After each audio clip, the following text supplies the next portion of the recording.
Okay, gang, welcome to, really, I guess it's the first lecture of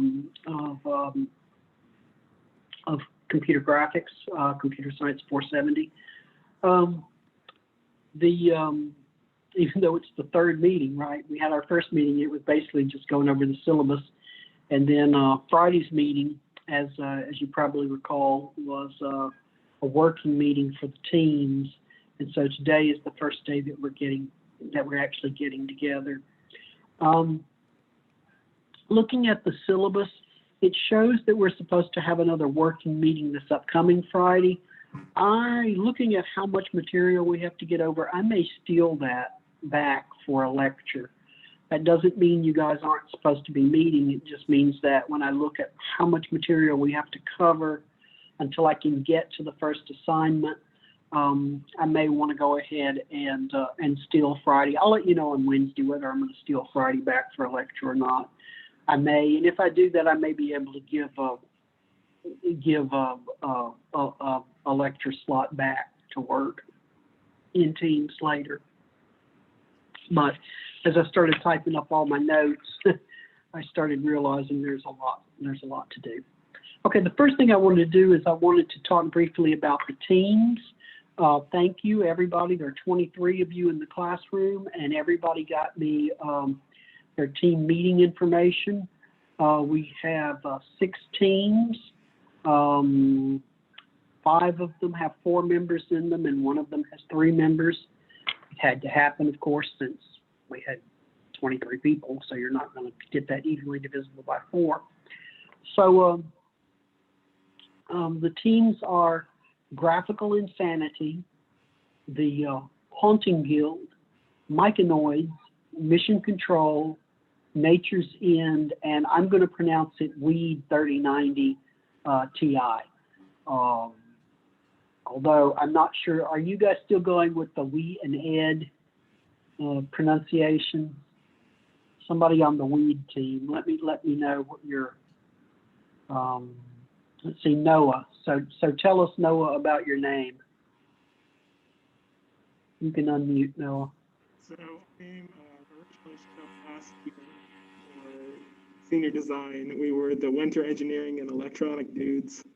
And since then, me and Ross have been together in a couple different groups, and it's kind of just followed us ever since. So we are the We and Ed 3090 Ti. So where does the 3090 come from?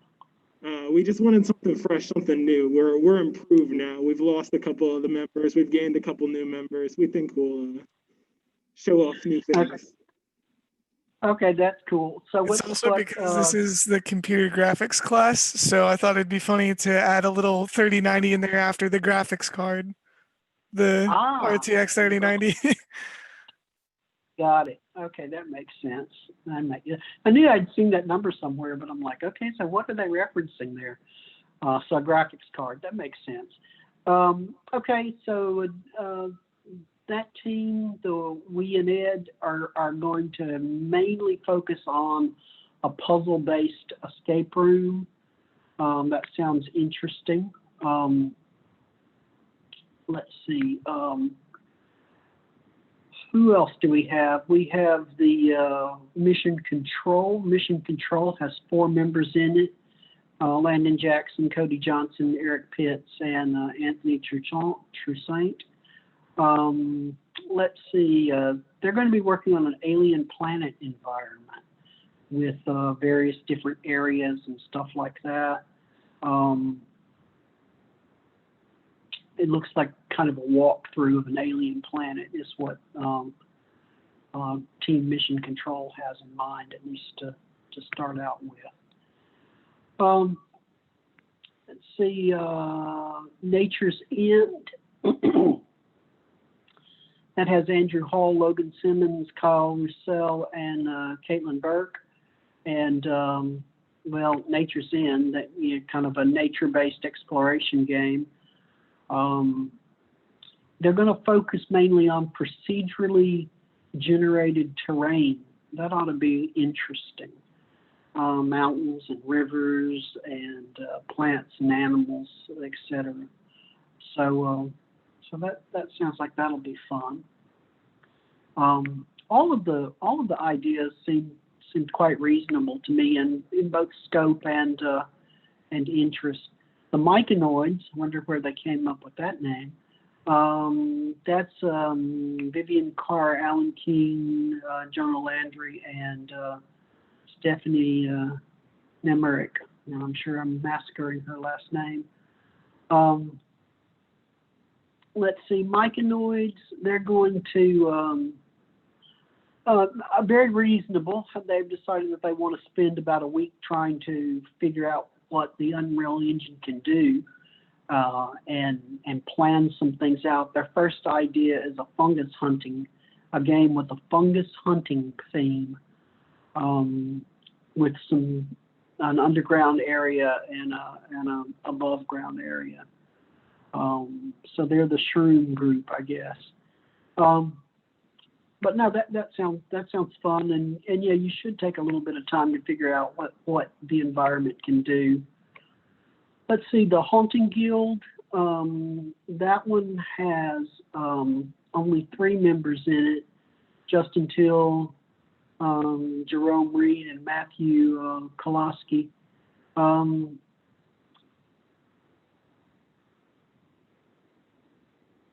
Basically, they're looking at natural environments and in various biomes with changing weather, like forests, lakes, mountains, etc., with the day-night cycle. So that sounds fun, making it a little bit more alive, I guess you might say. Interesting, though, that your name is the Haunting Guild. And I don't see anything, oh, that's not true. I do see here supernatural NPCs. So that's what I was about to ask, is where does haunting come from? But I guess at night it's all nice and pastoral and safe, and then at night it gets, the zombies come out, I guess. So that's cool. And then the last one is Graphical Insanity. That's a great name. So let's see, there's Evan Zumwalt, David Amort, Alex Fosho, and Zachary Lyon. And they're planning an underwater exploration experience. So all of these things sound very good. I was extremely pleased. None of the things you guys came up with I looked at and said, oh, there's no way in a billion years they'll make any progress on this. And at the same time, they didn't seem too easy. So they're good. I like the concepts. I don't have a whole lot of feedback. But I did want you guys to know that I looked over them. I checked them out. They look good. Go to work is what I would say about your teams. Are there any questions about the teams that I should that you guys would like to ask before we move forward?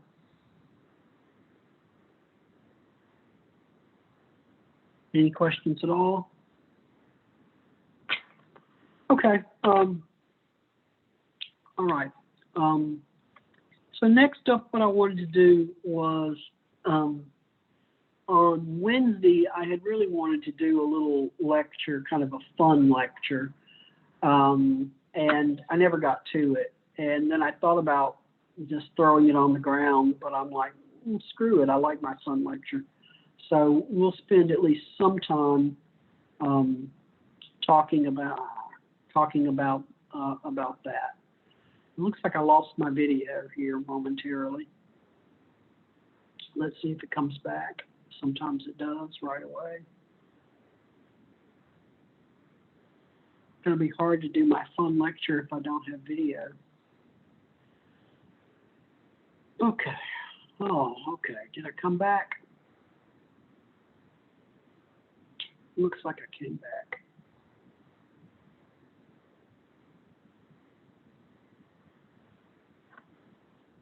And everyone can still hear me okay. That's a yes.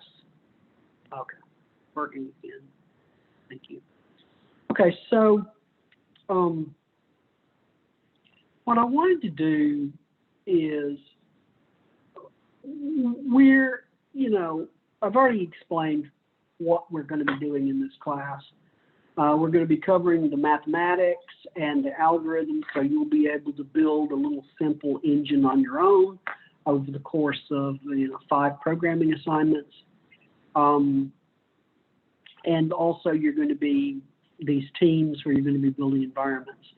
So that's what we're going to be doing. But I thought that it would be fun to kind of go and look at, me, I like setting sort of a history of where we're at and where we're going and things like that. So I thought that that I would do that.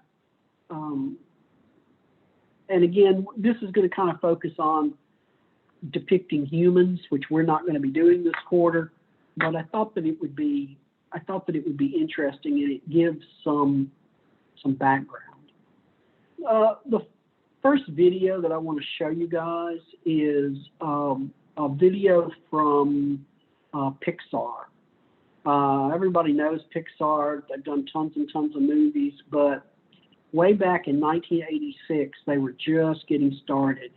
And they were trying to show in 1986 that you could create engaging characters with the computer graphics that existed then.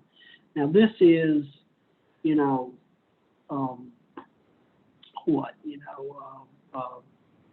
35 years ago, something like that. And so computer graphics were very, very primitive back then. But they wanted to show what they could do, and this is what they came up with.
And so now you know a couple of things. You know why the Pixar logo, if you've ever noticed, is a lamp.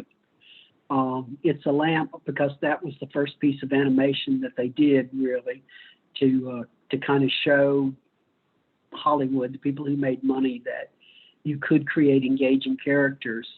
And it's funny because you look at it, and obviously it's a parent and their child, right? And you can tell when they're happy. You can tell when they're surprised. When the little child is sad, he hangs his little head. It's cute. I mean, but so they're not human-like characters. They emote, but they're just desk lamps. But that was about the best that could be done in 1980, in 1988. If you go just, let's see, if you go just 7 years later, okay, this shows you how quickly graphics move. That was in 86. That was about the best that could be done. Okay. But if you move forward just 7 years later, you get this.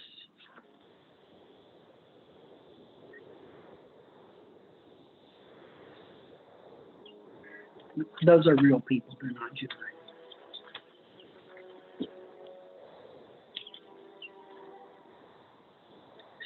Now, this species of variform has been extinct since the Cretaceous period. I mean, this thing is a...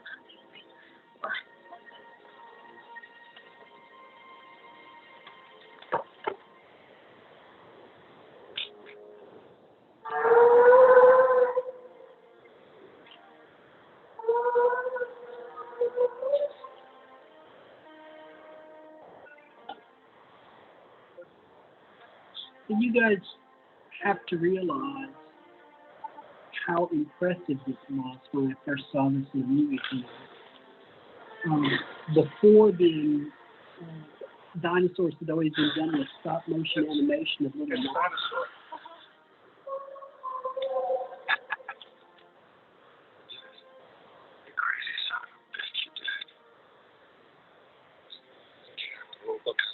Cold-blooded, this is totally wrong. This is a warm-bodied creature. This thing doesn't go on. This thing's got what, 25 contempt per pack. Brachiosaurus, then.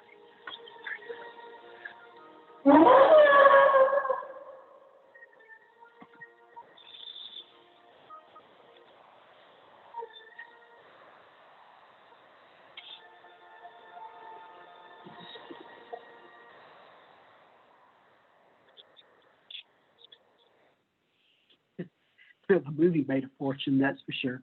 But I find it interesting that you're looking there at a piece of animation that is, it's over 25 years old, and it still looks pretty damn good after 25 years. So that's an amazing accomplishment. Now we still couldn't do people very well. If you go back and you look a few years earlier than that, so the first thing I showed you was 86. That was the Pixar doing the lamp. Well, a couple of years later, so like in 88, so 86, 87, 88, so 2 years later, they tried their hand, Pixar tried their hand at humans, and this was the best that could be done.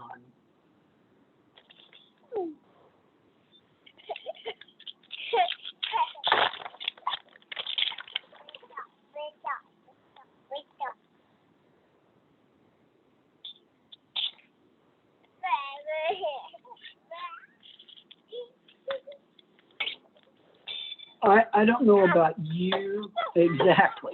Thank you. Thank you, Vivian. I don't know about you, but I find that baby scary. I find that baby scary as F. Okay. He's not cute. He's weird. He's scary. So that was 88 trying to do humans. If we go and we look at, we just saw Jurassic Park, which was 93. If you go even 10 years later than Jurassic Park, if you jump forward to 2004, okay, there's a reason that dude is running. I agree, Alex. And Zachary, you remember seeing it as a kid and getting scared or getting upset. Yeah, I can understand why, because it's weird, it's freaky. So, okay, so. Again, that was 88, and like I said, Jurassic Park was 93, right? Well, if we jump forward 11 years after Jurassic Park, okay, about 16 years after this little freakish baby that I saw, this is about the best that you could do for people. You guys may have seen this before.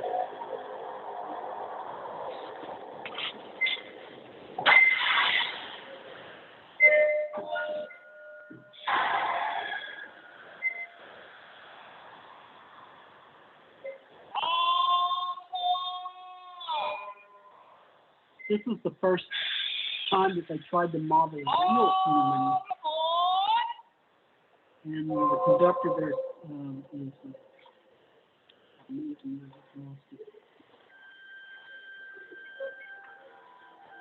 Tom Hanks.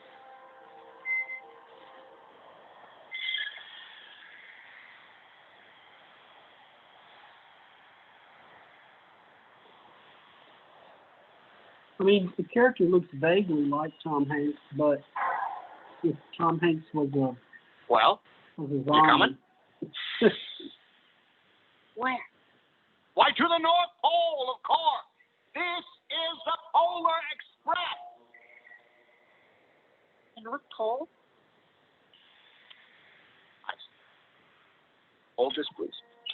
Thank you. So, again, you would never mistake that for a person, right? And they were starting to play with motion capture there, but they still couldn't motion capture the face very well.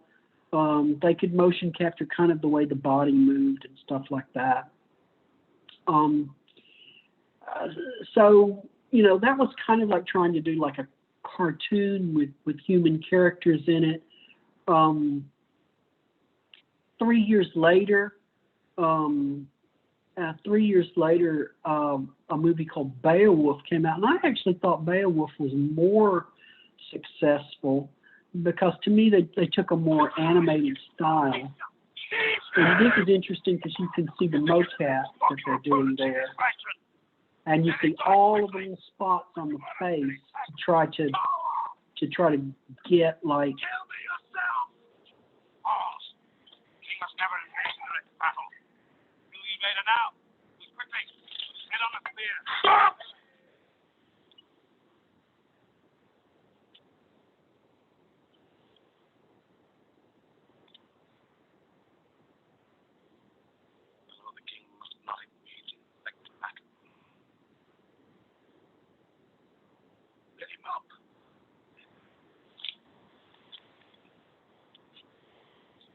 Wants your name in the song of Beowulf.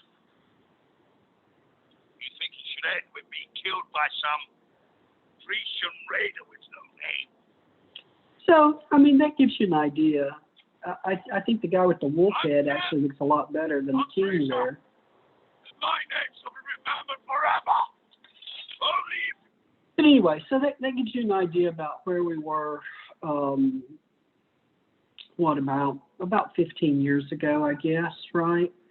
So 2007. So 13 years ago, I guess. All of what you're seeing there is the problem is what's called the uncanny valley.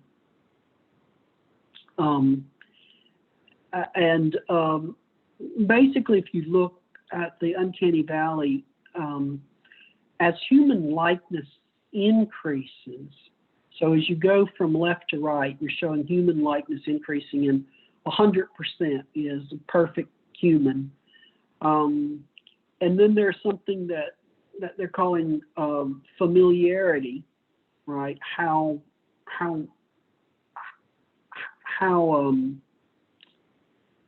good it looks, how comforting it looks, how realistic it looks, and they're trying to map there both still and moving, and you see that there's this dip. It's bigger for moving graphics and a little bit smaller for still graphics, but still it exists. And basically the idea here, people argue whether or not this is a real thing, but the problem is that if you've got something like those little lamps, right, that we started with, the human likeness is very low. Maybe they're not even trying to look human, but they're very familiar. You feel good about them, right? So maybe you'd put it at the 50% thing there, and you feel, you know, you can tell the dad, the parent. To me, I don't know why, but it seems like a father rather than a mother. I mean, not that lamps have a gender, right? And then you've got the little kid playing with the ball, right? And, you know, like I said, you can tell when he's excited, you can tell when he's happy, you can tell when he's sad, you can tell when the dad is just shaking his head like, kids, you know. So that tends to be pretty high up.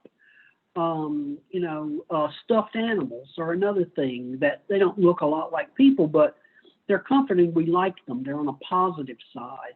We're reacting positively to them. But then if you look at, like, say, a corpse or a zombie, we have negative reactions to those, a prosthetic hand. And the reason is that they look really, really, really close to a live person, but we can tell there's something wrong.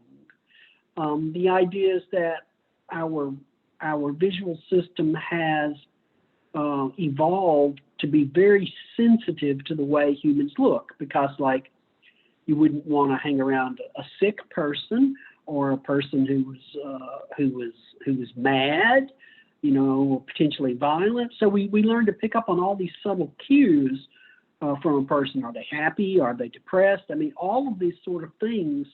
And if they're not 100% perfect, if they're close, if they're like 95% perfect, frequently what we do is we go, oh, that just doesn't look right. A lot of times you hear people say, oh, the eyes look hollow. You know, they don't look like they're looking at you. They look like they're looking through you. They've got zombie eyes. So you hear people say all of these things, and what they're really talking about is what's called the uncanny valley. And so basically the idea is that computer graphics have to be very, very, very, very, very good if you're modeling a human, for humans to accept it. Because even if it's just a little off, people get very unhappy. It's one of the reasons you might say why Avatar works so well is because, you know, you're dealing with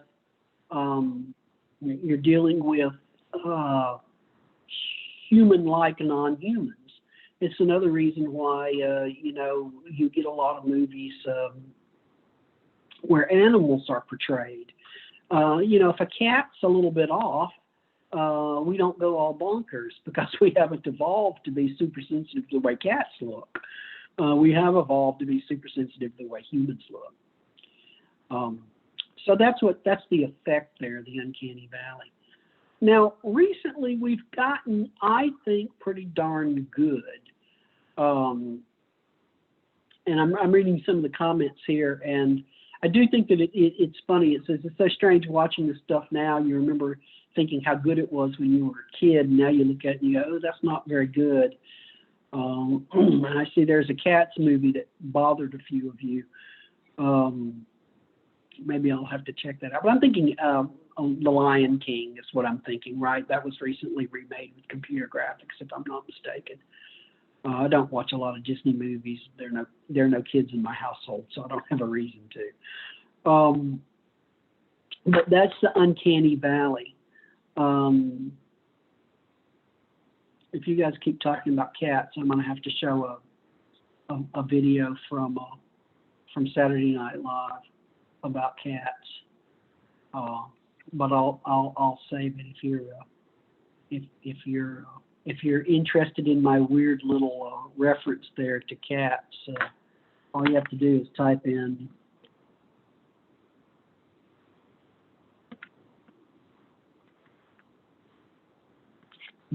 Saturday Night Live, much better than cats. That's an old skit they did from years ago. Anyway, you guys, you know how my brain works. Y'all got me off. So let's look at probably the first, I would say, really good synthetic human, and this is 11 years ago. This is Digital Emily. Imagemetrics is a markerless, performance-driven animation company. We specialize in high-quality facial animation for video games and film.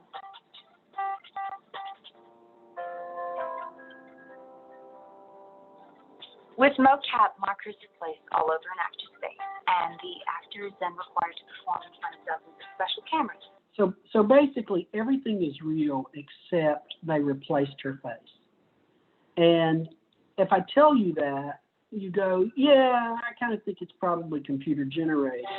With image metrics, however, there are. But if I hadn't told you that, you might not know that she was computer generated. How many of you think that you would know immediately if I showed you this video that she was computer generated if I hadn't said anything? In chat, just how many of you she would have passed the test for you guys? Maybe after a bit, some of you think that she looks a little off. Depends on the video quality it's played at. Yeah, I had a suspicion, but I'm on mobile. Yeah, it depends on the resolution. If you've got a nice bright monitor, her facial skin tones, it looks like you would say she's wearing a lot of makeup. All right, but if you look at like the skin tone of her cheek compared to her ear or her neck, it's off some. But then again, you might just say, oh well, that's just her makeup. All right. So that's Digital Emily. I think one of the best that I've seen, and they're getting better all the time, is from 2 years ago, Blade Runner 2049. How many of you saw Blade Runner 2049? Anybody out there see Blade Runner 2049? No sci-fi fans out there? Okay, there's one. The original, you saw the original Blade Runner. Yeah, the original Blade Runner is better, but in Blade Runner 2049, they bring back a character from the original movie.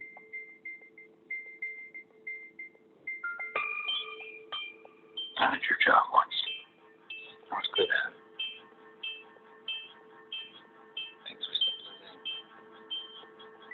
A lot of the work we do in visual effects is kind of very broad, very strong, like think about the monster screaming towards camera. This was the complete opposite. It was very subtle stuff. So it's all like in the kind of micro details of the face. She is not real. So the biggest challenge is definitely the emotional performance. And in this case, since she was talking, so she was delivering lines. Don't you love me? We did 3 shots from the original movie. That was kind of like a proof of concept that our digital Rachel was good enough. And we showed it to Denis, the director, and the studio, and they couldn't really tell the difference. And then, they had to struggle to see which one was digital. And that's kind of when we knew that we had it in the bag, and that our Rachel was good enough to hold up on the big screen. We had Sean Young on set in Budapest. So, Blade Runner was filmed a long time ago. That's what the actress looks like now. That's what time does to you. You guys will find this out.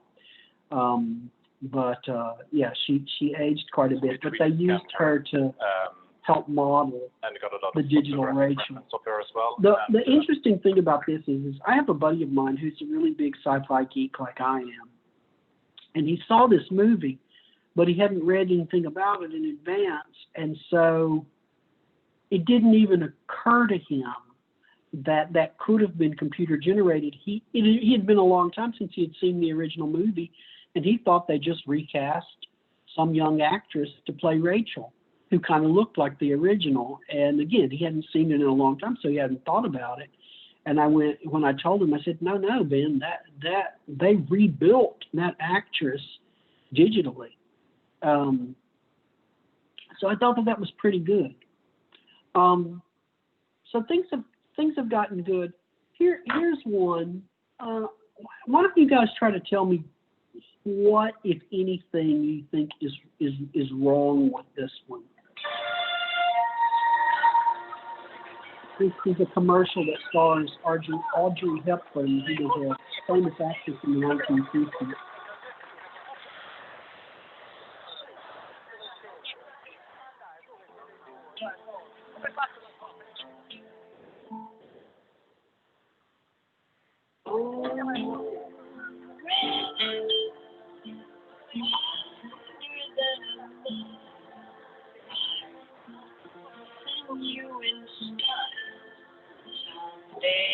Yeah, Blake.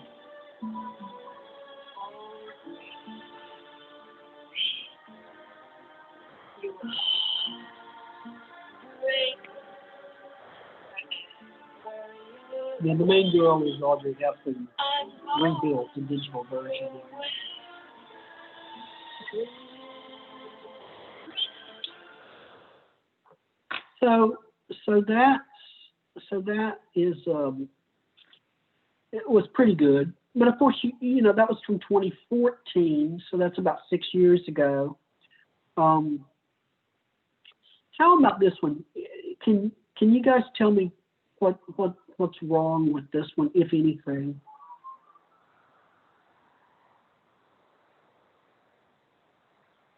Which of the characters is computer generated, or are both of them?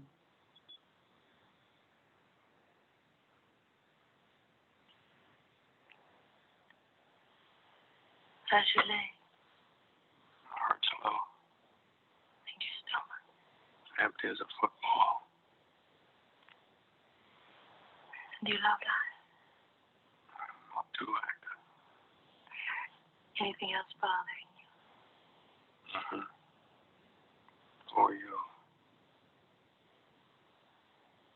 Reading from top to bottom. Lisa.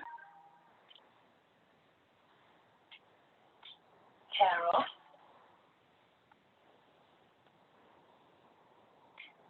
Fremont.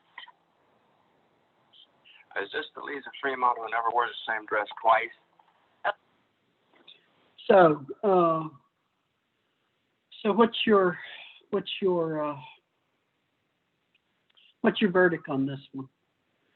The man or the woman, computer generated, or both of them? And what gives it away, if anything? May I speak over the mic? Sure. Oh, I believe it's the woman, and what they did to make it look more realistic is they used the old kind of film technique where they would do the spotlight on a woman's face and things like that. And that might have hidden the fact a bit. But what gives it away that there's something wrong there? I honestly couldn't tell you. It was just instinctual when they zoomed in on her face when he woke up. I was like, but I don't have a exact reason. Okay. Anybody else? I think that's what you're talking about right there. Is that the image? Yeah, it's like at a certain frame, it's really bright, and it seems suspicious. Mm-hmm. Anybody else? Skin texture, maybe? Anything else? Okay, the man is definitely real. Sorry, guys, the woman is real. This is a clip from Alfred Hitchcock's Rear Window from the 1950s. No computer-generated imagery involved whatsoever.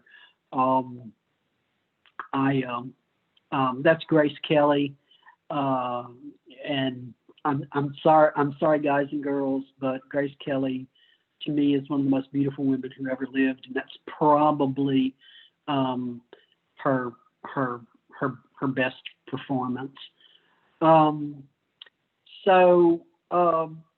But I did this for a reason. Okay, I have a theory that computer graphics have gotten to the point now, that's not computer graphics, that's an actual movie, that people tend to, if they think that something is computer generated, they see problems that aren't there. Okay. Let's see some of the comments here. I feel like if you're going for an intentional older camera quality, you could fake it easier. I didn't buy in. I am too awoken. My third eye is wide open. Okay. So Vivian, you didn't buy that she was computer generated. Is what you're saying?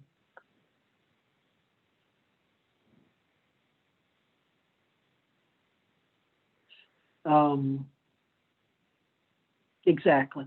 So, but and I implied that one of them was, but I left a little wiggle room. I said, you know, which of them do you believe is computer generated?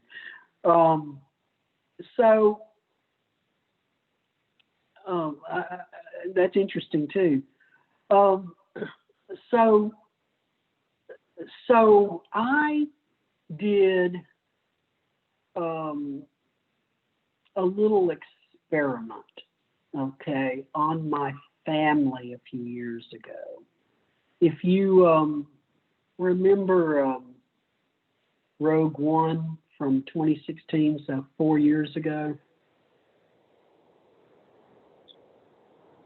We've heard word of rumors circulating through the city. Fancy you've lost a rather talkative cargo pilot. The Senate gets wind of our project, countless systems will flock to the rebellion when the battle station is finished. Okay, so everybody's saying that Grand Moff Tarkin is weird looking here. Now, Director Krennic, the Emperor Okay. will tolerate no further delay. Well, one person is saying that. You have made time an ally of the rebellion.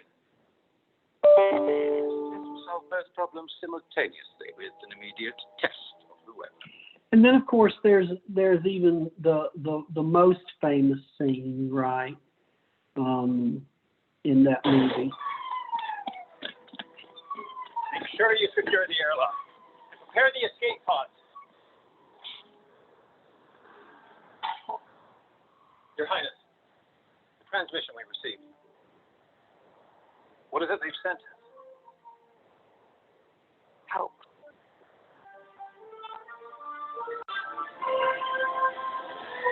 Okay, so I saw this movie in the theater, right? I saw it several times in the theater, back when we could all go to theaters.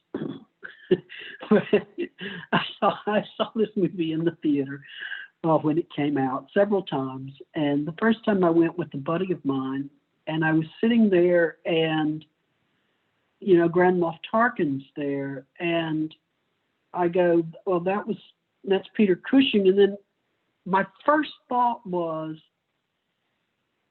I thought Peter Cushing died. And then my second thought was, almost immediately after, he would be like over 100.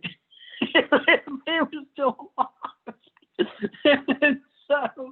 And then my next immediate thought was, oh, he must be computer generated. And it was kind of like a boom, boom, boom that I had in my head there, right? And then once I said, oh, he's computer generated, then I noticed everything wrong about him, right? And he never looked at all real through the rest of the movie, right? But most people don't know who Peter Cushing is unless you're a B movie fan, sci-fi and horror movies. You probably don't know who he is. And, you know, if you were to ask the average person, even the average Star Wars kind of fan, you know, was Peter Cushing in the original Star Wars, people would say, I don't know who he is, you know, maybe. They wouldn't know. They would recognize the face probably. Oh, that actor looks kind of familiar from old movies, but that's about it. But everybody knew that Princess Leia, that Carrie Fisher, you know, is an old woman, or she was still alive when this was made, but, you know, somebody my age. And so when they showed Princess Leia, everybody knew that Princess Leia wasn't really there. So I'd seen the movie a couple of times. I think I saw it 3 times, first with one friend and then another. And then it was released over Christmas. And my family was like, a lot of my extended family, my sister and her husband and their kids and my nieces, and they all wanted to go to see it. And they said, hey, Uncle Mike, you want to go? And I'm like, sure, let's go. So I liked that movie. I thought it was a good movie. So I went with them, and it's playing. And then I decided to do a little experiment. So we come out of the theater, and I just said, so what did you guys think about the computer-generated characters? and somebody in the crowd piped up and said, "Oh, I don't know, Princess Leia, she looks so fake, you know, blah, blah, blah. You know, I don't think I really like computer generated," you know, and several other people chimed in like, "Well, it looked okay, but you could tell it really wasn't her. And I don't really know if I like movies, you know, that do that." And then I was like, well, I'm like, okay, well, that makes sense. And then I said, were there any other characters that seemed off, computer generated? And somebody thought a moment and said, well, the robots weren't real, you know, or something like that. And I went, yeah, that's true. I think they computer generated the lead robot, there. Anything else? No, nobody said anything. I said, well, what about the old British dude on the ship, Tarkin? And somebody said, what about him? And I said, he's computer generated. And the moment I said that, 2 or 3 of my family members, I thought there was something wrong with it. And so the point is that I think that computer generated people have reached the point where if you don't know, you don't know. That unless we're hyper paying attention to a character right now, it's good enough that it's just gonna pass. And in fact, if you go back to that Beowulf movie that I was showing you, the first one with the mocap, that movie was kind of interesting because I can remember I was working at my desk and the TV was on in the background, and I was half aware of it. I glanced up at it and went, oh, Viking movie, and then the name Beowulf came up on the screen, and I was like, wait a second, I thought Beowulf was animated movie.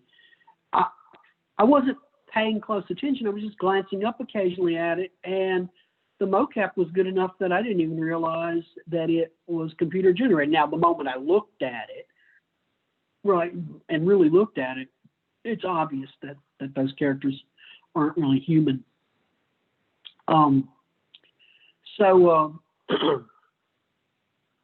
anyway, that was 4 years ago, and just my little experiment with my family, and quite frankly, I think that it's ever since then I have wanted to do an experiment, which I may do in this class at some point, where I run pieces of video, and I have to find the right pieces of video that are fairly obscure, but run them with some having real people in there, like that clip from Rear Window, and others being computer generated, and just ask the class to rate whether it's human or computer generated, and if it's computer generated, rate on a scale of, you know, like terrible to excellent, you know, how human it looks. And I suspect that most things would pass if they don't know. Now, one piece of evidence I give for that is the Fast and Furious movie to complete an authentic performance from about 5 years ago, where Paul Walker died while they were making that movie. On set, a baseline performance was created with Paul's brothers, Caleb and Cody. It gave the filmmakers the ability to direct, light and edit the feature, and also for the other actors to perform and interact with. After each setup, we recaptured the facial performance in an 8-camera photogrammetry array. From this, we could replicate a digital version of the on-set performance. However, although this was great for timings, to remain faithful to Paul's creation of the character of Brian, we always went back to the source.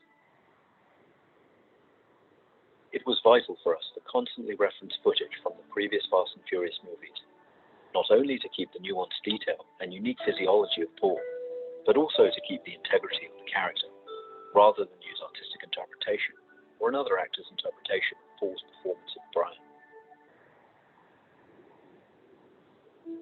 Without scans of Paul to perfect the shading of the skin, we used the next best thing. We scanned and fully recreated Caleb and Cody digitally to understand the way their skin reacted to light, and also how it dynamically changes, either through vascular constriction, different expressions, or other physical changes, such as tiredness or exertion.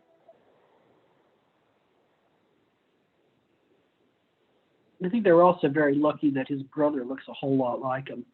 But the point of the matter is, you watch that movie, you've got no idea if you try to play the alive or dead game, whether he's alive in a particular scene or not alive. That sounds terrible to say it that way, but you know, I can't tell, and I won't lie about it. I simply can't tell. Here's another 2016 clip that I think is very impressive. The mom is not generated. And this is Captain America: Civil War, the beginning of it, where Tony Stark is talking about life with his parents. There's a homeless person on the couch. This is why I love coming up for Christmas, right before we get down. Nice dear, he's been studying abroad. Really, which broad? What's your name? Candace. Do me a favor. Try not to burn the house down before Monday. Okay, so it's Monday. That is good to know. I will plan my toga party accordingly. Where are you going? Father's flying us to the Bahamas for a little getaway. We might have to make a quick stop. At the Pentagon, right? Don't worry, you're going to love the holiday menu at the commissary. You know, they say sarcasm is a metric for potential. If that's true, you'll be a great man someday. I'll get the bags. He does miss you when you're not here. And frankly, you're going to miss us. Because this is the last time we're all going to be together. You know what's about to happen. Say something. If you don't, you'll regret it. I love you, Dan. And I know you did the best you could.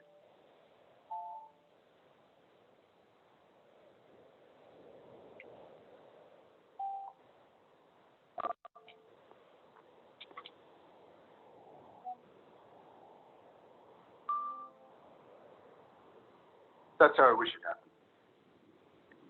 So, you know, Binarily augmented. we know the actor, you know, is again in his 50s. So, we know that has to be computer generated. But if you ask me, it looks quite real. I was very impressed with that when I first saw it.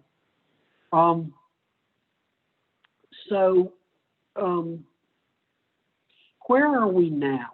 Okay. If you look in the last year or so, I would say that there's been another quantum improvement in computer graphics, and you know, it's using AI to do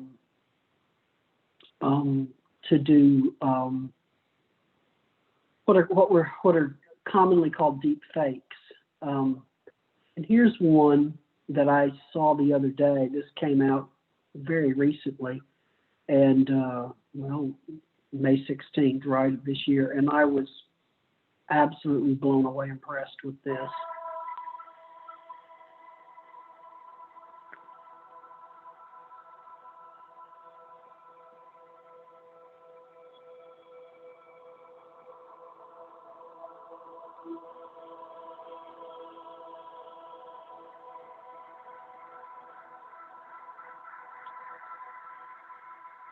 The skin tone is just so much more real.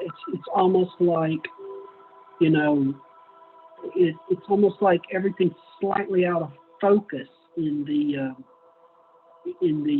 computer generated one, and everything snaps in the deep fake.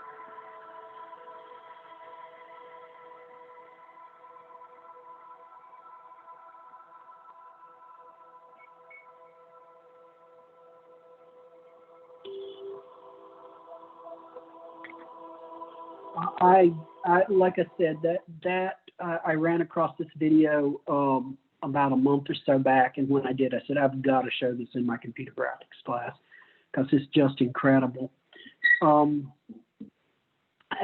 one more that is well, you know, and here's the thing.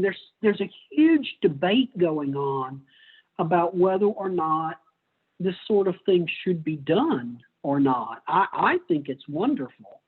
You know, I want to see episodes of the original Star Trek with original Kirk, Spock, McCoy, Scotty, all in their 1960s prime. And we are either very, very close to being able to do that, or we already could if someone just wanted to spend the money to do it. I think that's a wonderful thing. But some people think that it's absolutely a horrible thing. It's very personal. I mean, like you look at the last, you know, chapter of the main Star Wars trilogy of trilogies, and I'm sorry, they tried to do what they could, but it just sucked. I mean, they were just using, you know, bits and pieces of Carrie Fisher that were outtakes from the previous movie. And she was clearly supposed to be the central character of that last movie, and they couldn't do it. And there was such an uproar about trying to use computer graphics to recreate her that they just said, no, you know, we're not going to do that. Personally, I think that's kind of a mistake. I think it would have been great to see Princess Leia as the lead in that story. But again, it's very personal. I see some of you agreeing, some of you disagreeing. You know, it's a very personal thing. One person is saying, you know, it makes me feel kind of icky, you know. And yeah, you could use the technology to do bad things, but fire can be used for bad things. There's arson, or it can be used for good things.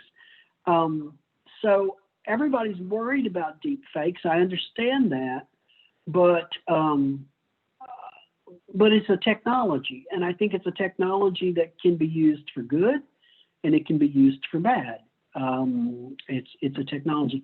Here's one more I wanted to show. This is Tron, when it first came out. You know, not when it first came out, but Tron Legacy, right? When it came out a number of years ago. And I thought that the graphics on it were actually rather terrible, even for the time. And people have recently deepfaked. My fellow programs, let there be no doubt. For at this moment, the key to the next frontier is finally in our possession. Yes! To all of us! Prove yourself to me, belong to me, and I will never betray you. I mean, it just looks 100 times better. This is new world. Is our destiny.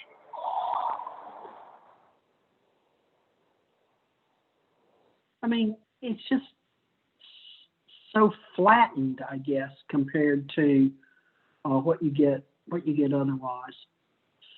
So anyway, that's kind of where we are right now on sort of the evolution of trying to use computer graphics to create humans and human-like characters, going all the way back to the original Pixar animation, you know, ending up with where we are now, which is deep fakes. Excuse me a second. Which is deep fakes, which it's very difficult now to tell the difference. And so, like Vivian was saying, you know, it makes the technology makes some people very nervous because of the idea that, you know, you won't be able to believe your eyes. You know, you can have, you know, what does it mean when we can't believe video evidence? You know, so that's a real question. As far as the artistic things, some people are you know, are excited about the idea of being able to use actors who are now too old for a part and de-age them, or actors who have passed away, and bring them back. So it's exciting, and it is controversial. I would like to see besides original Star Trek, I would also like to see James Dean and Marilyn Monroe in a movie. They were before my time. I was just James Dean either died before I was born or I was just a little baby. And Marilyn Monroe, same thing. She died when I was, you know, quite young. I had no idea who she was, but you know, she was the sex symbol of the late 1950s, early 1960s, female, and he was the sex symbol, the male sex symbol of the late 1950s, and they both died relatively young. They were never in a movie together. I think it would be interesting. There is actually a group that is trying to bring back a digital James Dean. To create the virtual being of James Dean. It's not only for one movie, but going to be used for many movies, and also gaming and virtual reality, augmented reality, mixed reality, and beyond.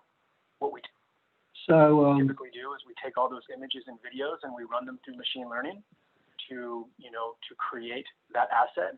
So it's a combination of. If you've ever seen the movie Rebel Without a Cause, that's probably James Dean's most famous movie.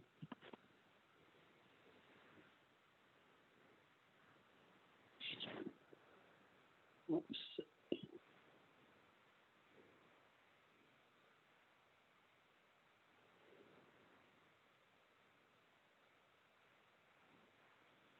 Where, of course, he plays a tortured teen, as one might expect.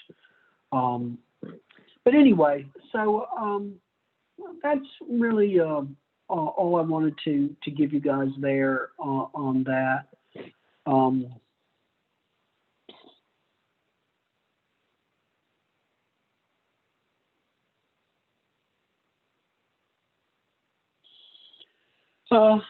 That's an interesting point there, Jonah. Imagine being an actor, 5 years from now and trying to compete with an immortal James Dean. That's interesting.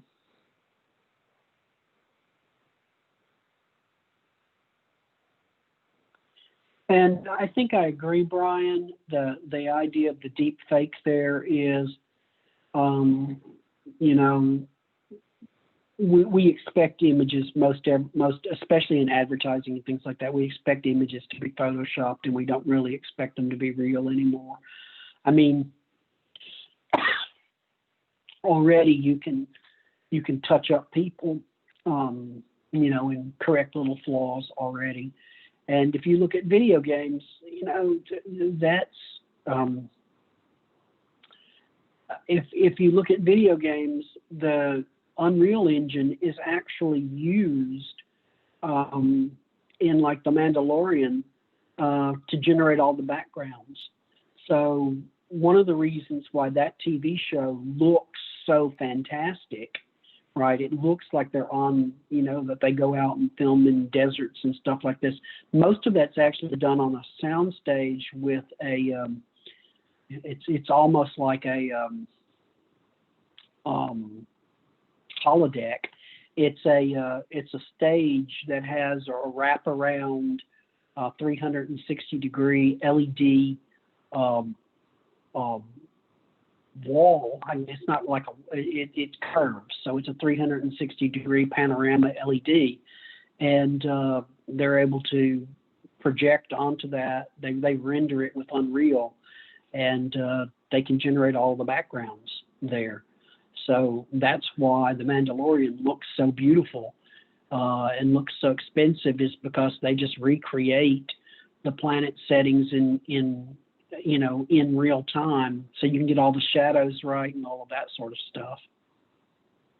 So anyway, And lawsuits, that's an interesting thing there. Most of the dead actors, their relatives, I'm sure, would love to be able to make money off of James Dean or Marilyn Monroe or you name them. And so I think that there's going to be a monetization that's going to go on there. Anyway, enough about that. I didn't want to not do this lecture, even though it's not connected really to everything else that we do in this class. But I always like for my courses to provide context. And so if we're going to talk about computer graphics, I think it's worthwhile to have spent a lecture looking at where things have come from, where things are going to, and what are some of the controversies around computer graphics. And right now, obviously, deep fakes is very controversial. And why is it controversial? It's controversial because it does such a good job. I mean, I think most people would agree we've gotten past the uncanny valley now. We've gotten to a point where certainly the casual viewer, we can generate computer images that the casual viewer can't tell were computer generated. And we're rapidly, I think, getting to the point where an objective scientific test, if you didn't recognize the person, know that they were dead, that, so if you were just given video of somebody and where half of them are computer generated and half of them aren't, and asked to choose, I think we're rapidly getting to the point where most people are going to not have any luck at that. So that's where we are.